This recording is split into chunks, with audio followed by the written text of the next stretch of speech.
Bismillah. Bismillahirrahmanirrahim. Assalamualaikum warahmatullahi wabarakatuh.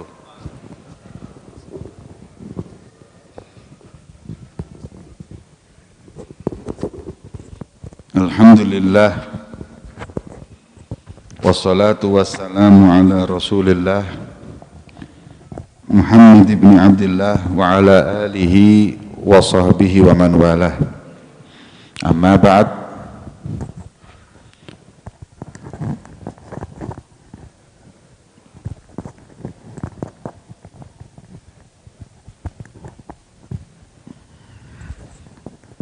Subhanaka la ilma lana illa ma 'allamtana innaka antal alimul hakim.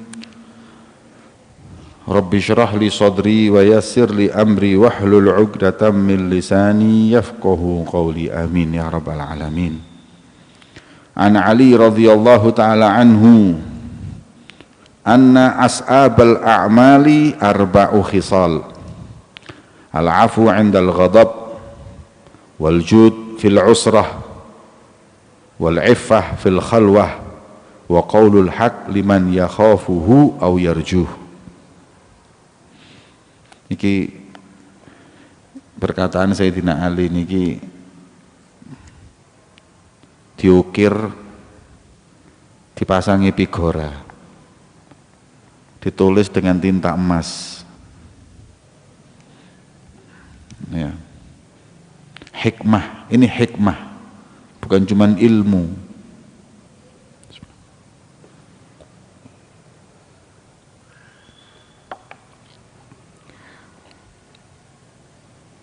Dan memang tidak keluar perkataan ini kecuali dari pintu ilmunya Rasulullah. Ana madinatul ilmi wa aliyu babuha. Aku adalah kotanya ilmu dan pintunya Ali bin Abi Thalib. Sayyidina Ali itu punya kelebihan memahami inti apa yang disampaikan Rasulullah lebih dari yang lain. Hingga dengannya perkataan-perkataan beliau itu menjadi ilmu yang manfaat, karena definisi hikmah adalah al-ilmun nafi'. Ya. Dan hikmah itu di atasnya ilmu. Kalau ilmu bisa manfaat, bisa enggak. Kalau sudah hikmah, manfaat. Hingga beliau berkata seperti ini, apa paling beratnya amal? Kita ini dituntut untuk ibadah dan dituntut untuk menjauhi kemaksiatan. Ulama berkata, tarkul maksiyah asyaggu min fi'li ta'ah. Kita menghindar dari maksiat itu lebih berat daripada kita berbuat taat. Yang membuat orang bisa jadi mahbub indallah, muqarrab indallah, itu adalah tarkul maksiyah, bukan cuma dengan fi'lu ta'ah, dengan berbuat ketaatan. Banyak orang berbuat taat tapi belum tentu dicintai oleh Allah. Tapi kalau sudah kuat meninggalkan maksiat, walaupun ibadahnya pas-pasan, muqarrab wa mahbubun indallah. Karena ninggalin maksiat itu jauh lebih berat daripada berbuat kebaikan. Ninggalin, nggak ngomongin orang, itu lebih berat daripada bangun malam. Bangun malam itu masang alarm, walaupun dingin-dingin dipaksa sedikit, bangun bisa. Tapi nek wis ngobrol, gak ngerasani wong itu kan gak enak. Ninggalin ribah ini sulit. Ya. Fi'lu ta'ah, pengajian kayak kita ini fi'lu ta'ah. Ini masih lebih mudah daripada kita jaga mata dari memandang auratnya orang. Kita pengajian bisa hadir, tapi ndelok kode nayamul iki rada repot, gak ngelirik iku kayak gak enak. Ninggalin ini memang tarkul maksiat ini asyak min fi'li ta'ah. Ya. Apalagi tarkul maksiat yang batinah. Waduh, sombong, riya, udah lebih berat lagi itu. Nah, sekarang Sayyidina Ali bilang, apa paling sulitnya amalan? Anna as'abal a'mal arba'u khisal. Paling beratnya amal ini 4 hal. Yang pertama, al-afwu 'indal ghadab. Ngasih maaf ketika kita marah. Iso kon gak ngamuk gak gelem nyepuroni apa meneh ngamuk. Memberi maaf itu akhlaknya Nabi. Memberi maaf itu hal yang mulia, dan yang di atasnya memberi maaf kepada orang yang belum datang minta maaf. Ada orang datang minta maaf, Pak sepurane nggih Pak, saya salah gini. Kemudian kita maafkan, bagus. Tapi yang lebih bagus bukan itu. Belum datang sudah dia maafkan. Ini akhlaknya aulia ini. Guru saya pernah cerita.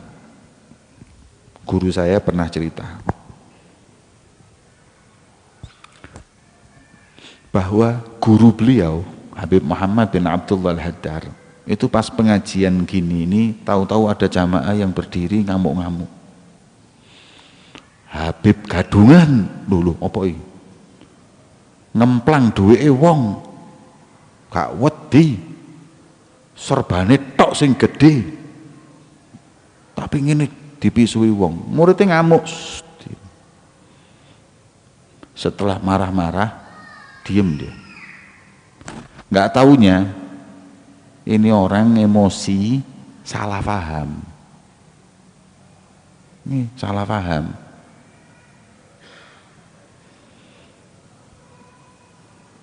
Orang ini pulang dikasih tahu, loh, oh tak marahi tadi di majelis supaya wong ngeroli iku bajingan. Loh, duduk keliru. Bukan beliau, Habib Muhammad yang ini, bukan itu. Hah? Bayangno kon. Aku coba labaraken ndek kene. Tak parut kon. Ini beliau diem pulang. Malu ini. Datang minta maaf. Lihat hadirin. Datang minta maaf. Assalamualaikum Bib Muhammad. Ya Allah Bib, maaf. Loh, kenapa? Saya tadi salah. Saya kira yang berbuat ini Muhammad, itu Muhammad antum, nggak taunya bukan antum, Muhammad yang lain. Saya kira sampean. Saya sudah kadung emosi, saya caci maki depan orang gini. Saya datang ke sini minta maaf, Bib. Kata beliau, sudah saya maafkan. Dan sampai detik ini saya masih belum bisa tidur enak, belum bisa makan enak. Kenapa, Bib? Sakit hati sama saya? Enggak. Karena saya masih nyesel terlambat memberi maaf kepadamu. Kau caci aku di masjid, aku jengkel, aku marah, aku pulang. Sampai rumah, aku masuk rumah, baru dalam hati saya maafkan. Padahal yang semestinya pas di masjid itu saya harus maafkan.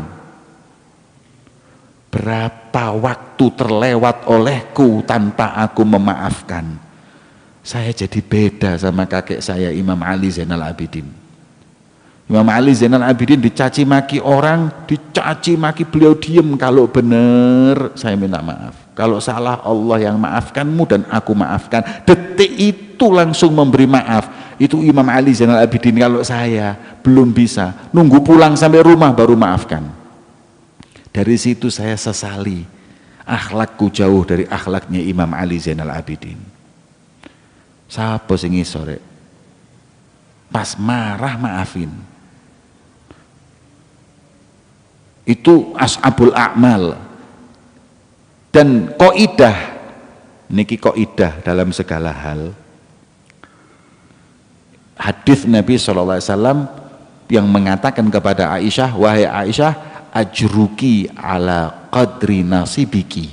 Pahala itu tergantung payah. Semakin payah itu semakin besar. Ini sesuatu yang berat hadirin. Maafin pas marah. Bayangin, pas marah, difitnah, dicaci, dihina, tapi dia bisa ngasih maaf. Ini kalau kita bisa berbuat seperti ini, sampai langsung syukur, sujud syukur, berarti dikasih hati yang bersih sama Allah.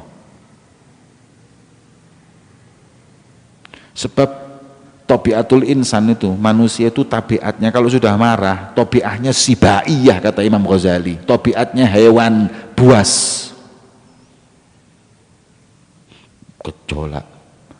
Setan paling cepat masuk ketika kita emosi, makanya disunahkan wudu. Kalau marah emosi wudu dulu ya. Allah ciptakan innal ghadaba minasyaiton, sesungguhnya marah itu ya, dari syaitan. Wasyaitonu minan nar, dan syaitan itu dari api neraka. Fa idza ghadiba ahadukum falyatawaddo, maka barang siapa di antara kalian yang marah, cepat-cepat wudu, sholawat, tenangkan diri. Baru kalau kita langsung pas marah memberi maaf, hebat sudah, itu kelas 1 ya.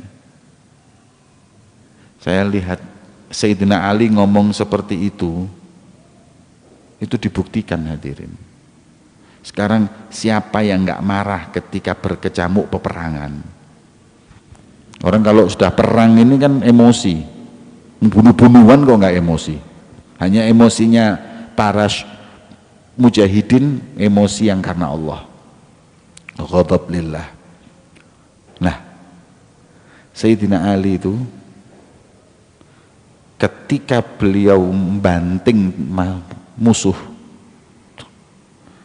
pedang sudah disiapkan, tinggal dihunus untuk ditebas kepalanya, diludahi.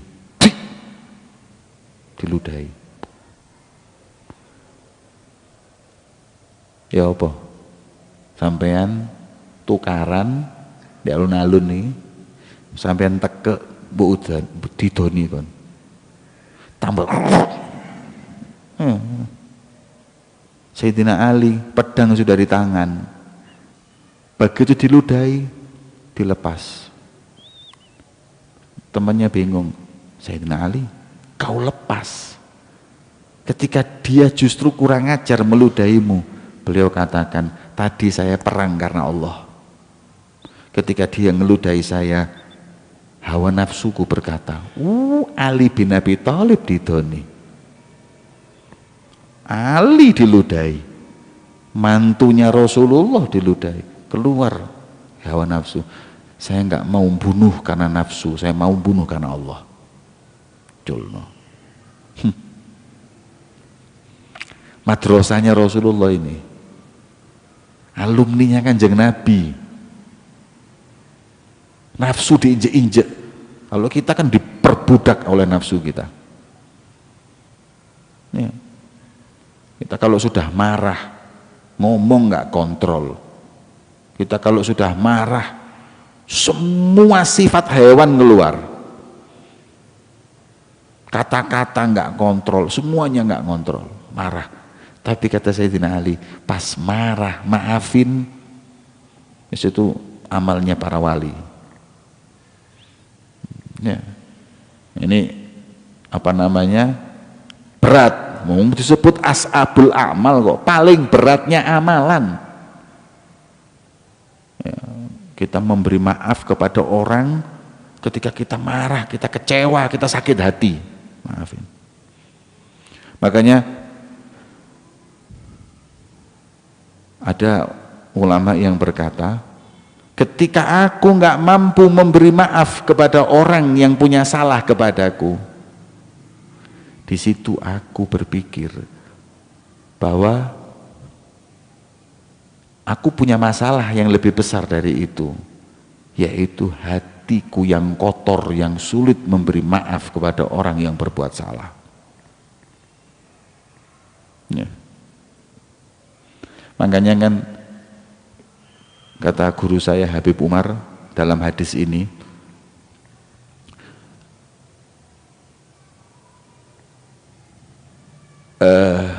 hadis ya. Man tarokal miro wa huwa mubtilun banallahu lahu baitan fi rabadil jannah. Waman tarokal mirok wa huwa muhiqqun banallahu lahu baitan fi a'lal jannah. Barang siapa yang meninggalkan perseteruan, tukaran ini otot-ototan terus ditinggalkan karena dia merasa dirinya salah, dia tinggalkan, iki berat. Katanya Rasulullah, orang ninggalin perseteruan ya wis damai, dan memang dia salah, Allah bangunkan untuknya rumah di surga, tapi kelas ekonomi, kelas Rabadil Jannah, ini surga yang biasa ya. Waman tarokal mirok wahwa muhik, dia tahu bahwa dirinya ini benar, orang ini salah, tapi daripada berseteru, daripada tukaran, dia tinggalkan, gewis sepurane, maafin kalau saya salah ini. Padahal dia benar. Banallahu lahu baitan fi a'lal jannah, Allah bangunkan untuk dia rumah di paling tingginya surga. Kenapa yang ini paling tingginya surga? Kenapa yang di sini di surga biasa? Kata guru saya, karena sama-sama ngalah, tapi ngalahnya orang yang salah itu paling cuma nentang gengsinya, tapi marahnya dia orang benar itu mujahadatun nafas, nginjek nafsunya dia. Aku bener tak apa-apa mas, yo bener tak apa-apa, daripada berantem. Kalau sudah gitu tempat bandingnya, saya nggak bisa, saya kalau bener ya bener ya, saya nggak mau mundur, Anda punya prinsip salah. Anda walaupun benar, kalau Anda tinggalkan perseteruan, Anda nginjek nafsu ya, nginjek nafsu. Kecuali kalau berbuat zalim dan lain-lain, itu beda lain ya. Mirok itu berantem, mirok itu perdebatan, tinggalin ya. Kan orang kalau debat itu kan kadang-kadang emosi, tinggal. Ini ashabul a'mal, makanya pahalanya tinggi. Yang pertama. Yang kedua, waljud fil usroh, amal yang paling sulit itu adalah dermawan di masa sulit, sedekah di waktu pandemi. Hebat. Pandemi ini kemarin tutup semua kerjaan, banyak orang ini sedekah istimewa. Kenapa? Kerjaan semua ini kan jatuh, apalagi masa PPKM. Masa PPKM sedekah istimewa. Apalagi ulama waktu PPKM sodakoh, istimewa itu. Karena memang PPKM itu kan penurunan pendapat kiai dan mubalek.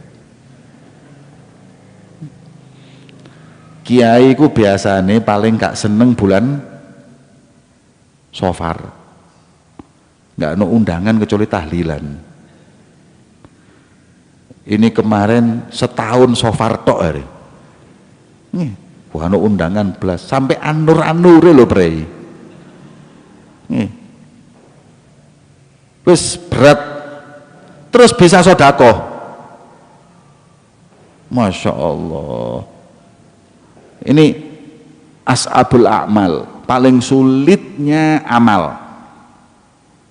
Kita ini nggak kaya sedekah istimewa, pas-pasan sedekah istimewa.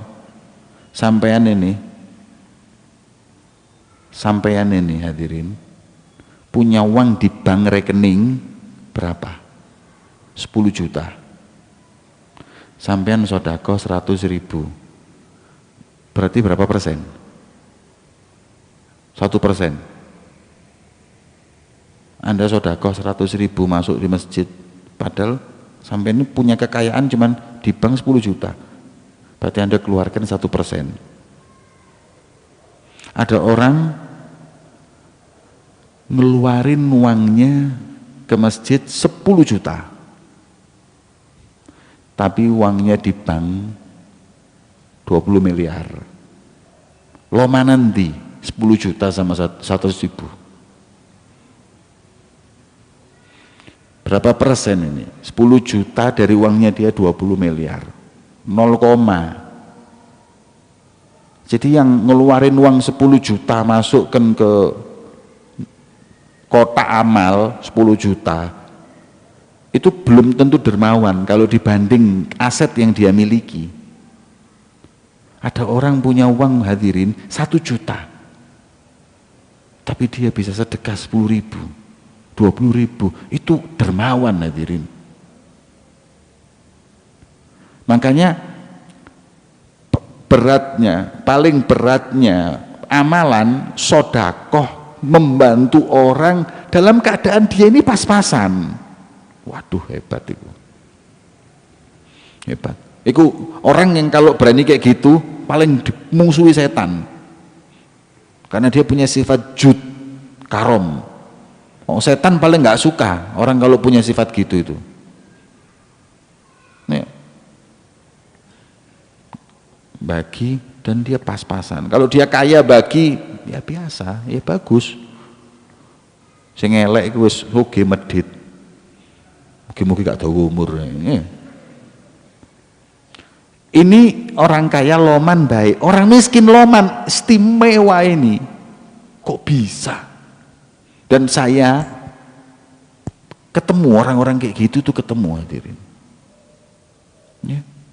Yang dia itu tidak banyak uangnya, tapi gininya ini, Masya Allah, sampai angkat ke tangan saya.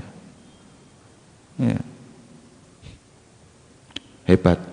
Salah satunya teman saya Habib Muntir, sampai meninggal nggak punya rumah.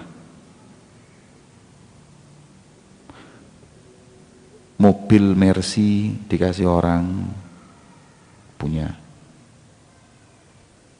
Kalau sowan orang-orang kaya itu kalau ngasih nggak 1-2 juta, ratusan juta. Pernah diamplopi satu pejabat uang 1 M. Berat. Diambil dikasihkan temennya waktu bangun pondok 650 juta, dikasihkan ini 5 entek. Sampai meninggal nggak punya rumah teman saya ini. Habib Muntir. Bayangno. Ini tidak gampang, berat. Dia dalam keadaan butuh rumah, butuh ini, tapi Masya Allah. Jadi dermawan ketika masa sulit itu paling beratnya amalan. Ya. Kon gak sedekah sik ngenteni, Insya Allah ono proyek iki kesuwen. Proyek iku pancingan mbek sedekah. Gitu loh. Nanti kalau saya ini, kalau wadah ya lek iku payu di sini, lek kon mati di sini. Sedekah tiap hari. Dalam masa sulit pun pas-pasan sedekah. Tapi bukan terus sedekah tinggalkan kewajiban nafkah anak, jual mobil, jual rumah, enggak, bukan seperti itu. ketika kita masa sulit jangan lepas untuk sedekah itu. Ya. Yang ketiga, wal iffah fil khalwah, jaga kehormatan dalam kesendirian. Jadi paling beratnya amalan adalah ketika Anda berduaan dengan seorang wanita, kemudian Anda tidak berbuat apa-apa dengannya. Wah, iso kon. Kon sak kamar di hotel mbek wong wedok, terus meneng-menengan 3 jam keluar, bisa? Iso. Welek wong wedoke. Ya. Nek ayu cantik di kamar berdua, duduk-duduk ngobrol. Jangan lagi di hotel kamar, duduk di kafe, duduk di warung berduaan. Anda berdua khalwah, khalwah itu berduaan. Terus Anda bisa jaga iffah, harga diri, kehormatan, tidak disentuh, tidak dipandang dengan nafsu, apalagi sampai zina. Tidak mungkin hadirin. Sebab laki-laki perempuan itu kalau sudah berdua, yang ketiga itu setan. Ma khala rajulun bimra'atin illa wa thalithuhuma syaitan. Tidaklah berduaan laki-laki perempuan yang bukan mahramnya di satu tempat kecuali yang nomor 3 setan. Ya. Tidak mungkin hadirin kalau sudah berduaan di kamar nggak lapo-lapo, itu nggak mungkin kecuali kon Nabi Yusuf. Nek Haji Yusuf gak iso, kon Nabi Yusuf baru iso. Nanti sampean tahu nggak di dalam Bukhari itu disebutkan ada orang ini masuk ke mana? Gua. Masuk ke gua, kemudian gua ini tertutup dengan batu besar, belek, nggak bisa keluar. Ngangkat nggak bisa. Akhirnya tahu nggak? Satu orang di antara mereka berkata, tawasullah dengan amalmu kepada Allah, insya Allah akan dibuka.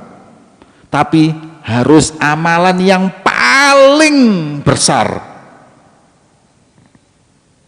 3 amalan. Ini amalan ini besar hadirin. Ini sampai membuat batu itu kegeser. Yang pertama dia cerita, aku bertahun-tahun bakti kepada ibuku sampai ibuku meninggal, tinggalkan kerjaan, tinggal semua demi ibuku. Ya Rob, demi kebaktiku kepada ibuku bukakan. Krek, buka sepertiga. Tapi saya durung bisa metu, tidak bisa keluar. Yang satu tawasul dengan amanat. Amanat. Ya Rob, aku pernah dititipi orang domba. Kemudian domba itu aku pelihara sampai jadi ratusan. Orangnya yang nitipi hilang bertahun-tahun, kemudian datang. Aku berikan semua dombanya yang satu tadi itu hingga menjadi ratusan, tak kasihkan lagi. Ini titipan. Ini tawasul dengan amanatnya. Makanya pejabat itu, wali kota, bupati, kalau amanat dungone mustajab. Minta sama roh, ya Allah, karena amanahnya aku, karena nggak makan aku uang rakyat ya Rob, aku minta kepadamu ini dikabulkan sama Allah. Ini amanat. Amanatnya bisa dibuat tawasul. Buka lagi, gerek garek siji. Kita tawasul mbek opo? Ya Rob, aku hadir pengajian gak obah. Ya Rob, aku ngene, ya Rob gak obah. Ya Rob, aku sedekah ndek kene, oh gak obah. Oh ya Rob, saya pernah suatu hari berduaan dengan wanita. Kemudian dia mengajakku berbuat buruk ya Rob. Berbuat maksiat, berbuat zina ya Rob. Aku menolak karenamu ya Rob. Gerak, buka langsung. Ya. Hebat berduaan. Saya jadi ingat ceritanya Syab Al-Miski. Syabun al-Miskin ini ceritanya Habib Salim bin Abdullah bin Umar Syatiri. Beliau cerita, ada seorang pemuda ganteng, terpikat olehnya seorang perempuan, hingga akhirnya perempuan ini ngundang dia ke rumahnya untuk benerin sesuatu. Kebetulan pemuda yang ganteng ini tukang. Akhirnya dipanggil, dipaskan waktunya ketika suaminya nggak ada. Perempuan ini ngundang untuk benerin, laki-lakinya pergi, di rumah nggak ada orang kecuali dia dan tukang ini. Tengah-tengah dia itu benerin, waktunya istirahat, turun, duhur gitu turun, mau kamar mandi, makan, terus nanti neruskan pekerjaan. Pas turun, pintu semua ditutup sama perempuan ini. Perempuan ini cantik, perempuan ini cantik, berkata kepada laki-laki pemuda itu, wahai pemuda, kalau kau tidak mau melayani aku akan teriak kau memperkosaku. Sampean bayangin, kalau ada perempuan sama laki-laki, terus perempuannya teriak-teriak, kira-kira yang diperkosa laki-lakinya apa perempuannya itu? Terus pasti dikeprui uang yang lanangnya. Tidak mungkin lah perempuannya itu yang salah, mesti laki-laki yang salah. Kalau kau nggak ngelayani aku akan teriak, aku diperkosa. Tapi kalau kau melayani aku diam, silent, nggak ada yang tahu. Tapi laki-laki ini takut sama Allah. Laki-laki ini takut sama Allah. Kalau kita kan dalilnya lain. Waduh, ditolak apakah? Ditolak mubadzir. Mubadzir itu saudaranya setan. Ya Allah, saya nggak mau zina ya Allah, haram ya Allah, dosa ya Allah. Akhirnya mikir, aku layani kamu, jangan teriak, aku layani. Tapi saya minta satu permintaan, apa? Saya mau mandi, saya kerja, bau nggak enak keringat, mau mandi seger, kan enak kalau seger. Oh iya, saya cepat mandi. Sampai di kamar mandi, dia berak, beraknya diambil, dilulurkan ke badannya, beraknya dia. Lulur herbal tanpa bahan kimia, anget-anget tuh kok pabrik. Begitu keluar, muntah ini perempuan. Allah, keluar diusir. Keluar. Begitu keluar, mau masuk rumahnya di kampung Mesir tuh kayak gini. Mesir tuh kayak kampung gini. Ya. Tempatnya Sayyidina Husain nih gini, ada kampungnya gini. Terus masuk kampung, orang kampung bingung hadirin. Ono WC umum lewat aja. Wow. Coba lari sampai rumah, mau mandi dia sendiri nggak kuat. Langsung mau mandi dibersihkan, nangis dia. Nangis, sholat taubah sama Allah. Bayangkan, sudah nolak masih sholat sunnah taubah ini pemuda. Begitu setelah sholat dia nangis, dia, ya Allah, ujian apa hari ini? Hampir aku bro, untung diusir. Akhirnya ketiduran, habis sholat ketiduran. Mimpi ketemu Rasulullah. Kata Rasulullah, aku bangga kepadamu wahai pemuda. Ya Rasulullah, tapi nama baik saya ini gimana? Saya pakai baju kotor, bau, di kampung orang ngomong ini pemuda ini bau. Kata Rasulullah, sini dirangkul sama Nabi, dipegang semua badannya sampai Rasulullah. Dalam mimpi ini sambil berkata, ana fakhurun bika ya syab, aku bangga kepadamu wahai pemuda, ketika kau berkholwat kemudian kau punya iffah. Ini abot iki, berat ini. Diusap badannya oleh Rasulullah. Ketika bangun tidur tidur. Saking senengnya bangun dari tidur. Subhanallah, bekas usapan Nabi ini masih wangi. Dan pemuda itu berubah 180 derajat. Badan yang bau itu berubah jadi wangi, keringatnya wangi sampai mati. Sampai disebut ini pemuda keringatnya jadi mesik. Bau mesik yang putih yang wangi. Jadi kalau keringatnya kayak di surga ini orang sudah. Kita kan nanti di surga kan gitu. Kon di surga ojo jaluk dedoran kau no. Keringatmu wangi. Ini orang belum masuk surga kayak di surga sudah. Keringatnya wangi. Jadi dia ini kalau jalan gitu keringetan wangi. Akhirnya digelari sabun miski, pemuda bau mesik. Karena nggak pernah bau sampai mati. Apa sebabnya? Tadi ini al-iffah fil khalwah, karena dia bisa jaga harga dirinya, kehormatannya ketika khalwat. Ya.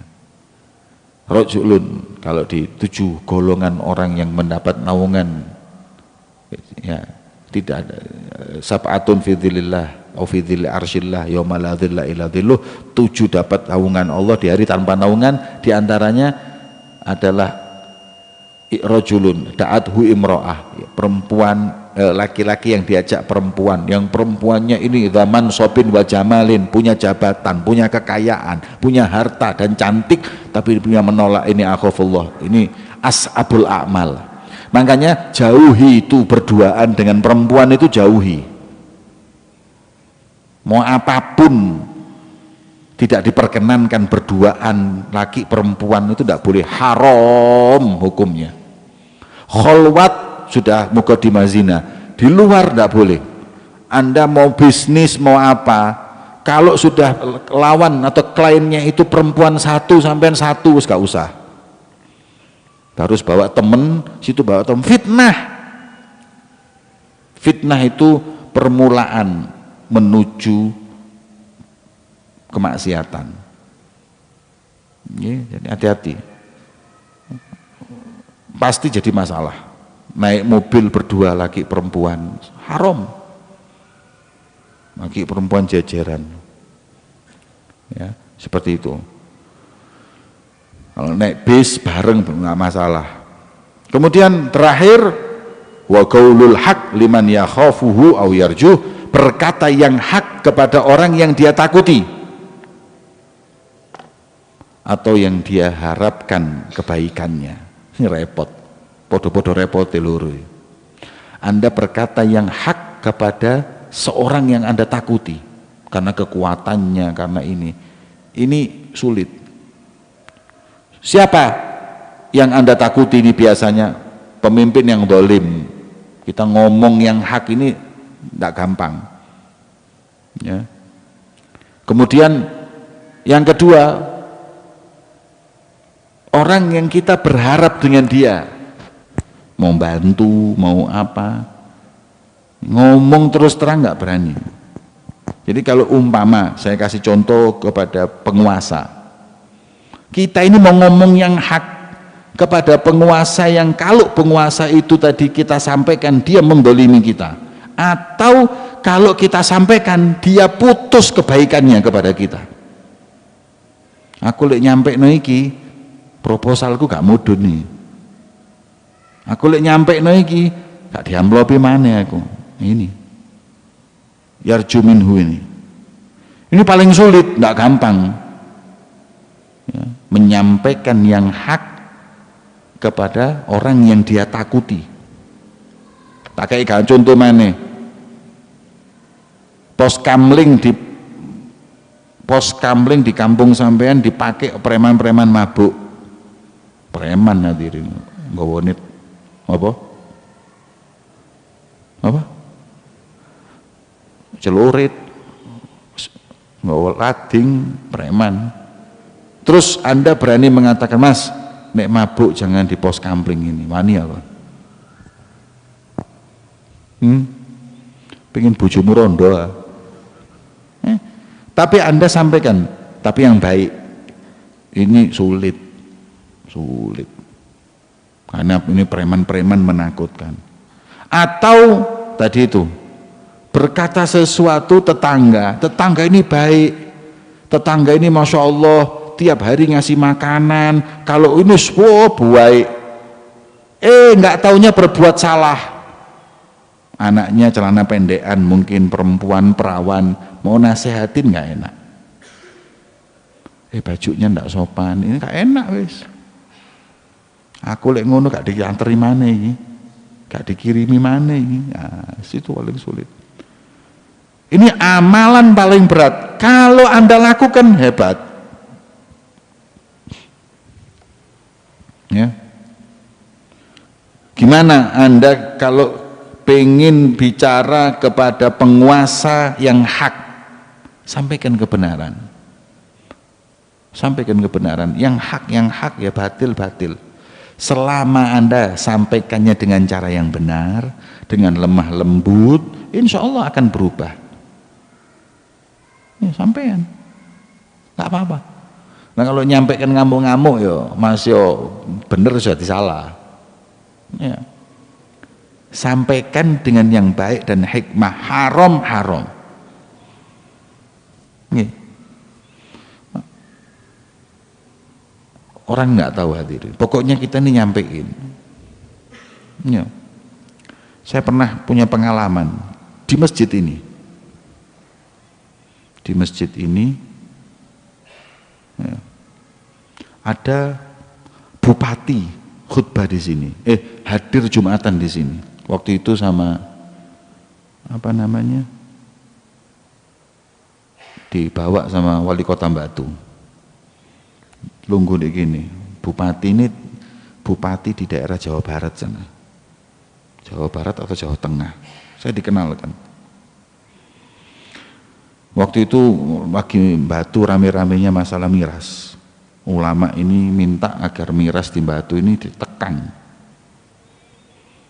Ya. Tukur ini sebelah gini.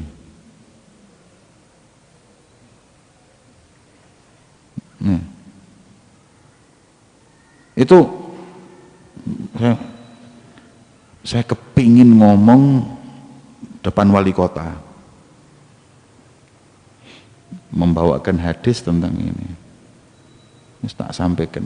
Begitu saya khutbah, saya sampaikan. Sampaikan. Kita baik, dia muslim, saudara kita, mungkin